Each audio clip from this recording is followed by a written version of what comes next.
ஓம் ஸ்ரீ குருப்பியோ நமக. சிவமணியம் ஸ்ரீ பகவானது வாய்மொழியில் ஆத்ம விசாரம். கேள்வி: அகம் பிரம்மாஸ்மின்னு நான் தியானிக்கிறேன், அது சரியா? பதில்: நான் பிரம்மங்கிறது ஒரு நினைப்பு தான். அகம் பிரம்மாஸ்மின்னு சொல்றது யார்? பிரம்மம் சொல்றதா? அப்படி சொல்றதுக்கு பிரம்மத்துக்கு என்ன அவசியம்? உண்மை நான் சொல்லாது, ஏன்னா அது எப்பவும் பிரம்மமாவே இருக்கு. நான் பிரம்மம்னு சொல்றது ஒரு நினைப்பு. எல்லா நினைப்பும் ஒரு போலி நான் கிளப்பி விடுறதுதான். நினைக்காம சும்மா இருங்கோ. கேள்வி: இந்த உண்மையை நான் மறந்துடுறேன். பதில்: நான்கிற எண்ணம் இருக்கிற வரை மறதி இருக்கும். நான் பிரம்மம்னு நினைச்சா மறந்துடுவேன். நான்கிறது என்னன்னு பார்த்தா அது மறைஞ்சிடும். என்ன மிஞ்சிறதோ அதுதான் உண்மை நான், அதுதான் ஆத்மா. நான் பிரம்மம்னு நினைக்கிறது மற்ற நினைப்பை போக்குறதுக்கான உபாயமே தவிர அது உண்மை கிடையாது. நான் பிரம்மம்னு நினைக்கிறது யாருன்னு பாருங்கோ. நினைக்கிறத நான் சொல்லுவேலா, அந்த நான் எங்கிருந்து வர்றதுன்னு பாருங்கோ. நான் மறைஞ்சிடம் மிஞ்சினது ஆத்மா. அப்புறம் எந்த முயற்சியும் வேண்டாம். உண்மை நான் மட்டும் மிஞ்சினா அது நான் பிரம்மம்னு சொல்லாது. யாராவது நான் மனுஷன்னு சொல்லுவானா? மனைவியை இழந்து மிகுந்த துக்கத்தில் பகவான் சன்னதிக்கு மன அமைதிக்காக வந்த அன்பர் ஒருவரிடம் பகவான் கூறியது. பதில்: மனைவியை உடம்பிலே பாதின்னு சொல்றா. அப்போ மனைவியோட மரணம் ரொம்ப துக்கமாத்தான் இருக்கும். ஸ்தூலமா எல்லாத்தையும் பார்க்கறதாலே தான் இந்த துக்கம். ஆத்மாவா எல்லாத்தையும் பார்த்தா அது மறைஞ்சிடும். பிருஹதாரண்ய உபனிஷத் ஆத்மா மேல இருக்கிற பிரியத்தாலேயே மனைவி ரொம்ப பிரியமா இருக்குன்னு சொல்றது. மனைவியையும் மற்றவாளையும் ஆத்மாவா பார்த்தா எப்படி துக்கம் வரும்? ரொம்ப பக்குவப்பட்டவாளை கூட இந்த மாதிரி சம்பவம் பாதிக்கும். தூங்கும் போது எல்லோரும் சுகமாத்தான் இருக்கும்.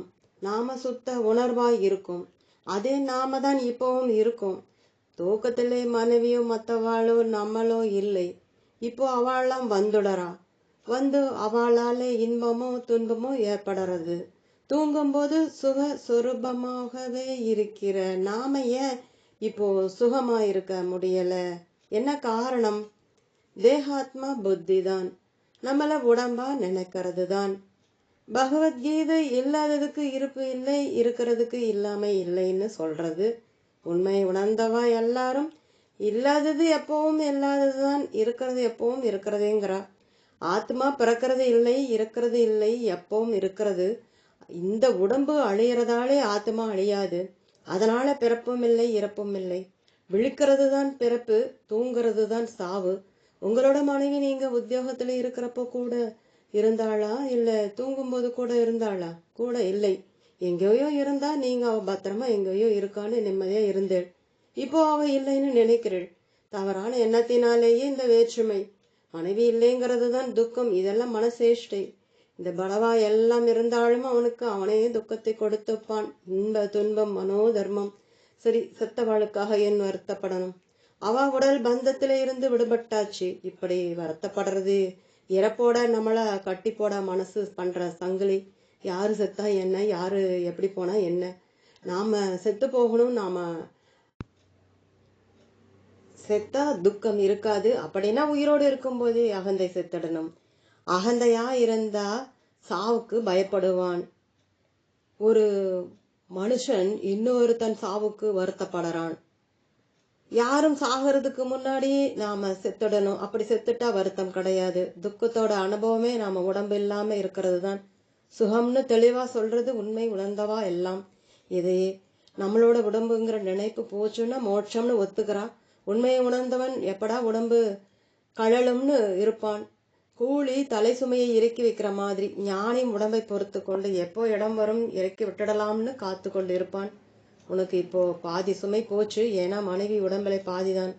உன் சுமையை குறைச்சுக்கு உன் மனைவிக்கு நன்றியா இருக்கணும். அதுக்கு சந்தோஷப்படணும். உன் சூழ்நிலையில நீ அப்படி இருக்க முடியாது.